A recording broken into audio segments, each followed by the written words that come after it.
This is your last chance. After this, there is no turning back. You take the blue pill, the story ends. You wake up in your bed and believe whatever you want to believe. You take the red pill, you stay in Wonderland, and I show you how deep the rabbit hole goes.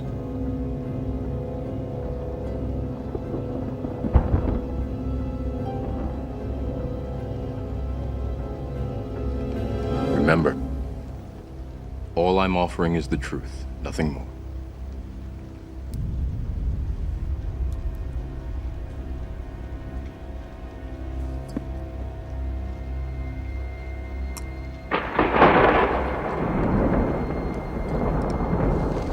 Follow me. We're reading the book on Rollo Tomassi's book, The Rational Male. And then, so what I'll be doing is I'll just sort of go through and read some of what he's written, and then we'll have a discussion. And like I said, if you want to speak about personal things, you don't want to be live on YouTube, just let me know. You don't want to be in the recording, just let me know. I'll cut you out of the recording and we'll go off YouTube if that's what you want. But usually it's just me who speaks too much about personal things, and a lot of people don't feel comfortable doing that. So I decided to record it so we can reach more people. And that's what we're doing here. So I've combined two groups. I've got the dating and relationship meetups that I just started and took over for one group in New York. And then I created another one here for Los Angeles. And then I'm also part of the nonpartisan Red Pill Men's Group. And that's a group where we discuss dating, sexuality, women, relationships, and politics without all the right-wing crap. So, and then today we're going to be talking about the soulmate myth. And so we meet, let me put this in, we meet every month. So welcome to the nonpartisan Red Pill Men's Group. We meet every month, and you can register for that meeting just like you did here. And that's at tinyurl.com/redpillmen. And today we're talking about the soulmate myth. And so I'm just going to start with his book. We're reading the section on the religion of the soulmate first. And basically what he does is he talks about how he was in a class, and when the class was asked about religion, they all said they were agnostic and they were atheist, or they were spiritual but not religious. And they sort of created religion as sort of a way to deal with death, maybe part of a delusion. But when they asked whether there was that special person, that one person that was meant to be with you, they all raised their hand. They all believed in that there was this one person that they were meant. There's one man for every woman type of myth. And what we really know is that there's not one man for one woman. There's actually one man for multiple women and multiple men with no women. And that's what the situation is right now. And so, and then we were talking about just in the previous session, he was talking about one-itis, the idea that there's this one person and you fear losing that one person, or this is that person, and they're my soulmate, and that's it. And if I lose them, and so I'm just going to start reading now before he goes into it. So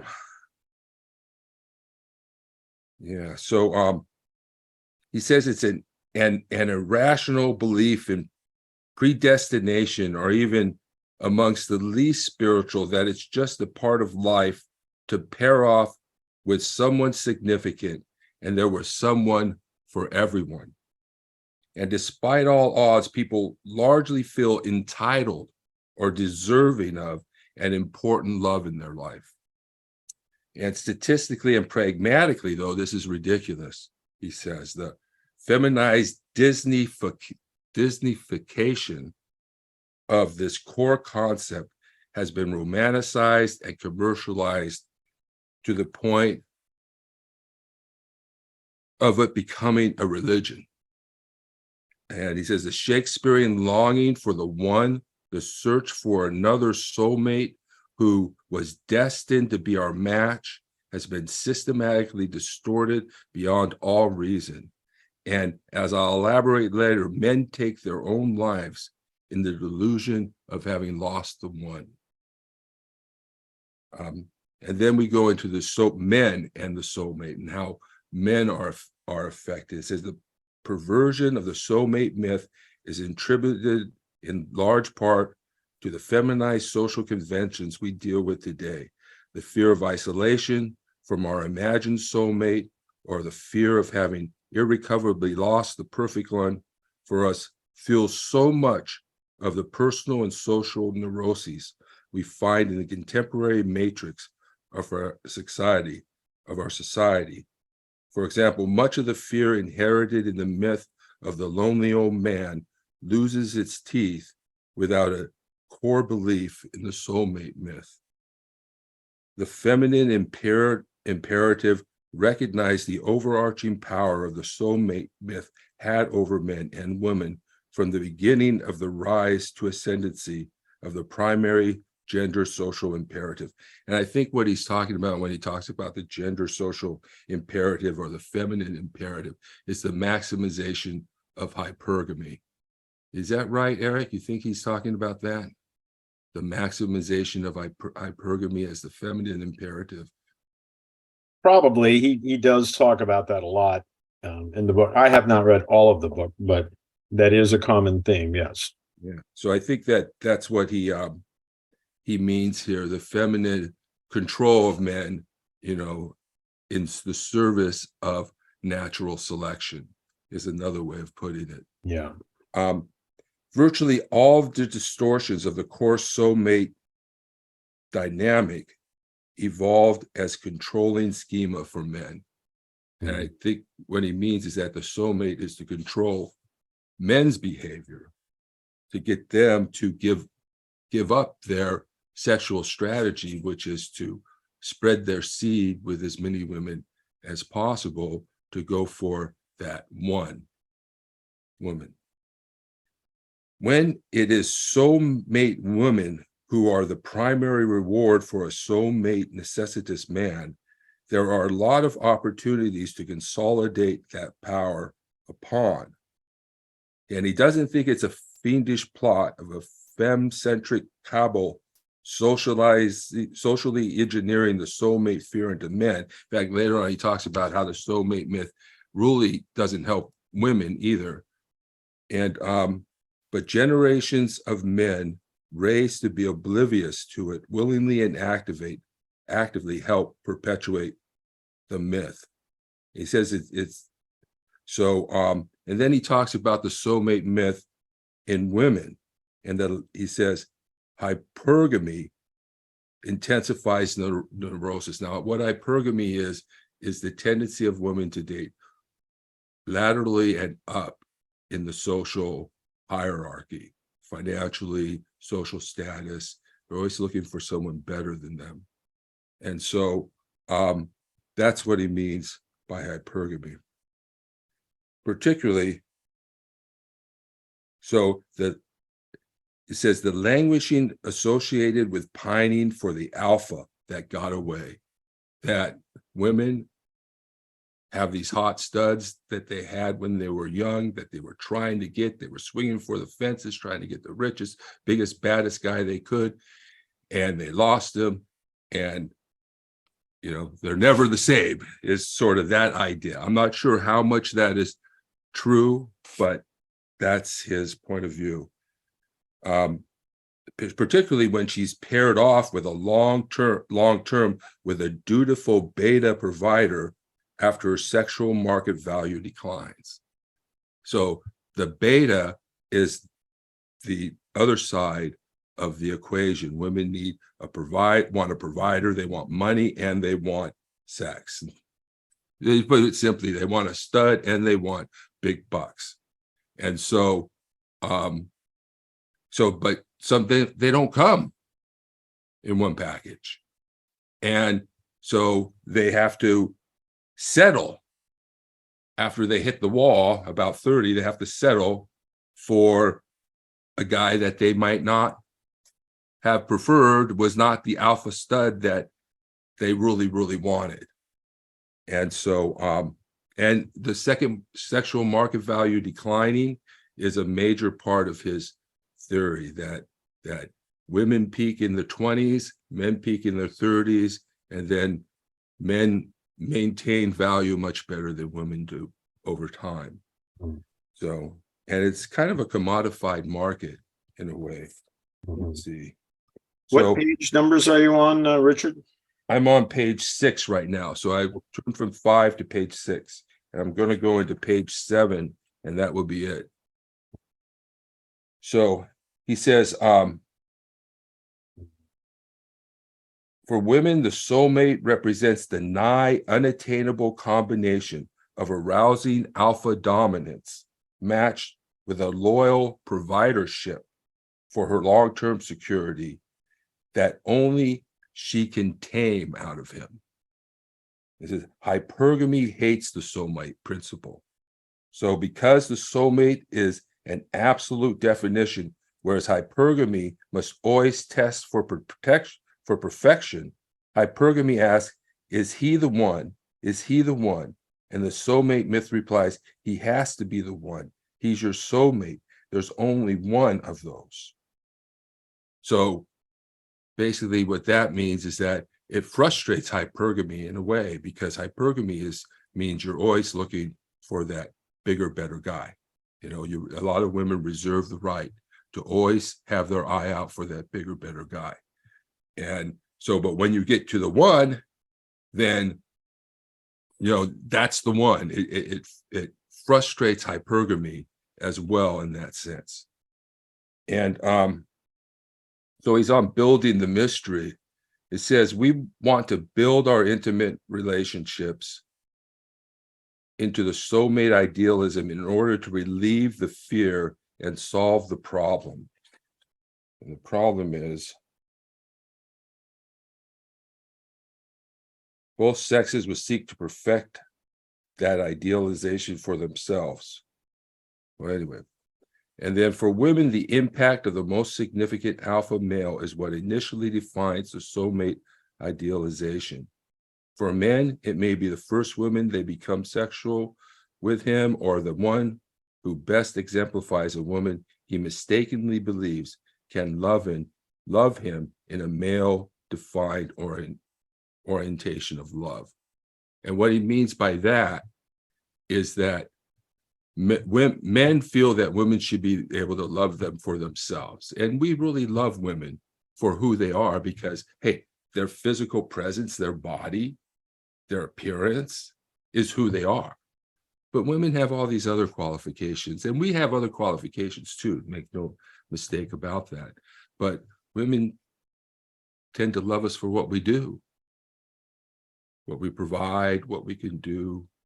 And so there's a conflict there between his definition of the feminine version of love, which he describes as opportunistic love, or some people define it as consuming love, and the men's idealized version of love, which is to love a person for who they are.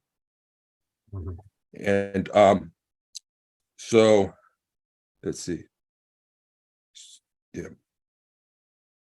So here she says is ridiculous. It's psychologically much more pragmatic to construct another person to fit that ideal than it ever will be to wait for fate to take its course. People subscribing to the myth would rather build a soulmate, consequences be damned. So women will attempt to build a better beta.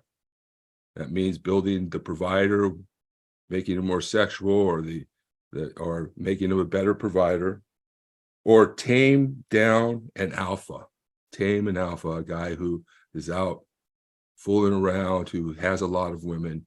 And so that's their conception. While men will attempt to turn a whore into a housewife, or vice versa.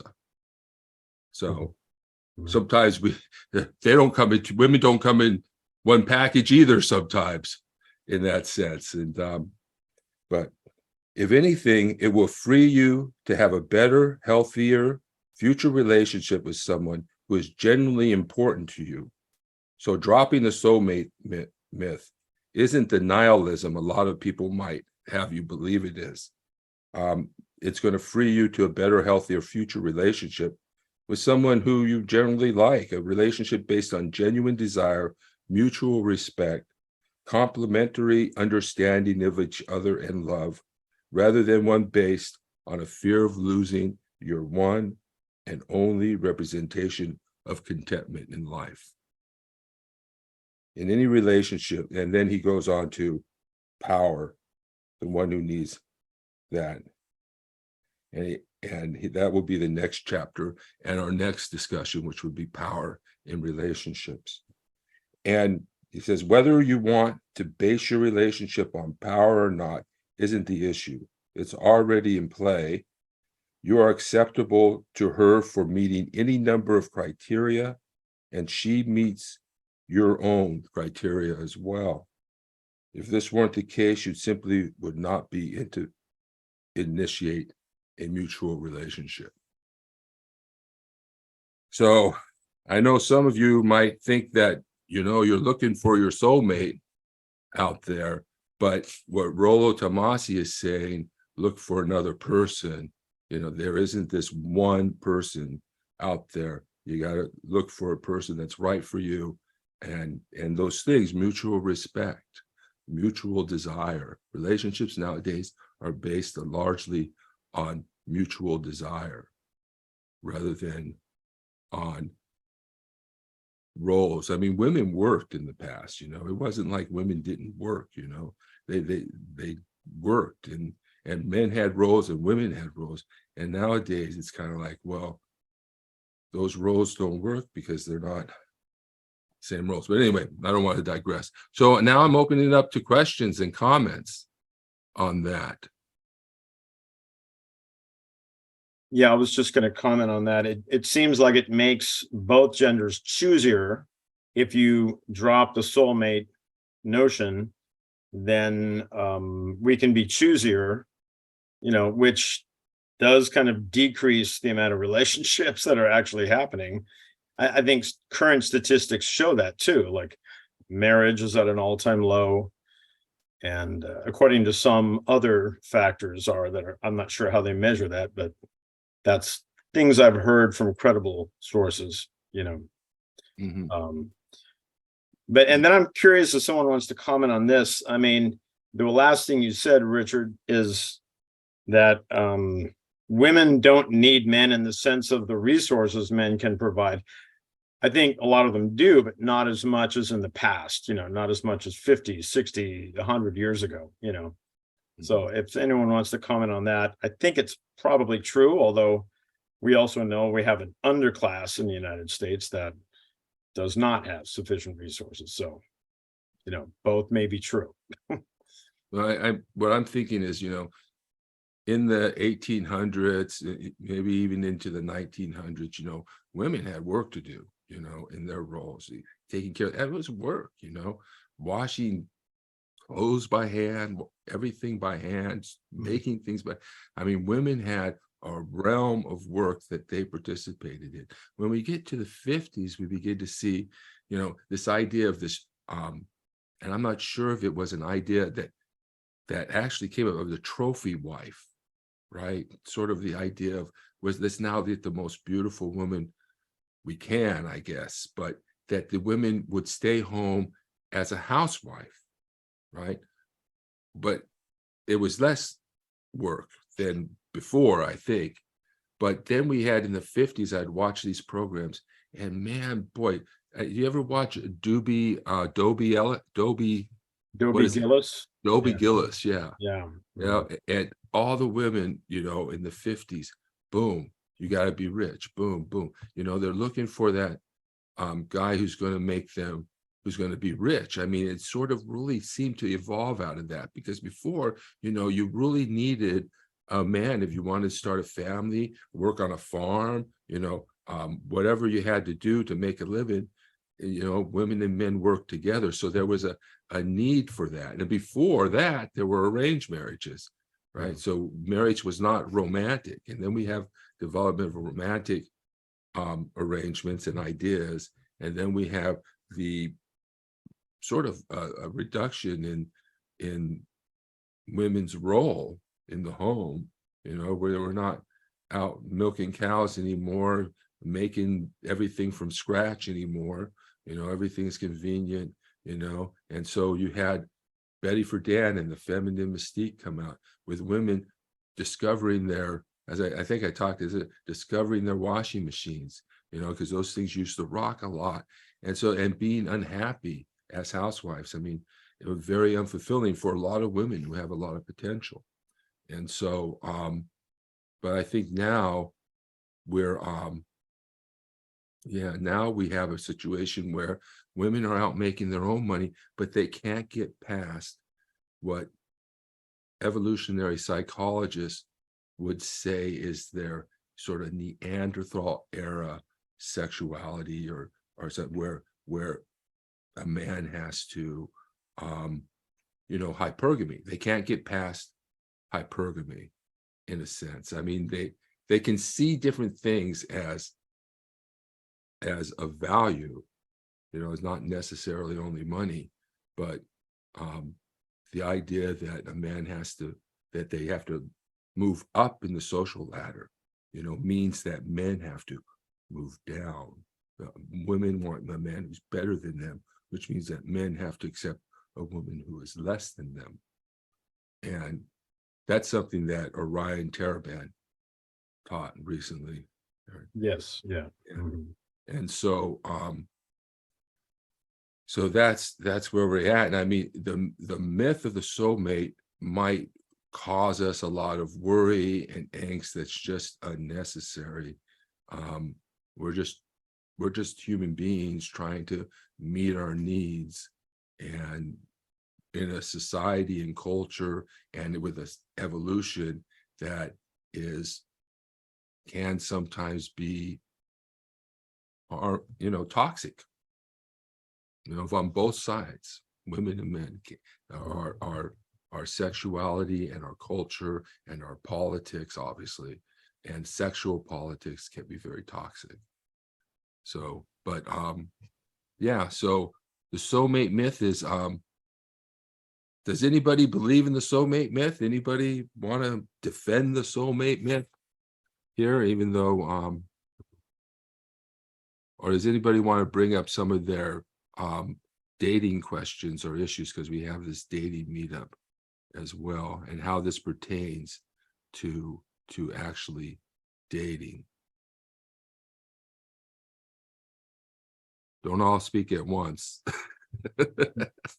Yeah. Yeah. You got anything to add there, Eric? I mean, I don't believe in the soulmate notion anymore. But again, I think it's deeply embedded out there. I'm guessing, and this is a guess, I don't know this, but that maybe women believe in it more than men, but who knows, Yeah. I think But, probably men believe in it, maybe even, I wouldn't say that women believe in it more than men, but because men can believe in it too, quite a Yeah. bit. right. True. Yeah. But So, yeah, I was going to say something. Oh, I was going to tell you my personal story. Should avoid personal stories, but the idea that my high school sweetheart was my soulmate, right? I went to a psychic once who was doing a group reading that somebody lost their wife in the 1980s. I'm thinking, well, I lost my high school sweetheart. Actually, what happened is she went to go fool around and swing for the fences, and pulled some junk on me as well, which I've talked about before. But, and then thinking, by the time she hits 30, she could just roll on back to me,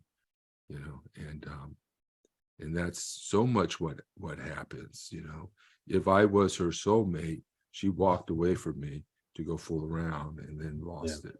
Right. So that's something that sometimes comes up for me and thinking about her. I don't even know if she still thinks about me.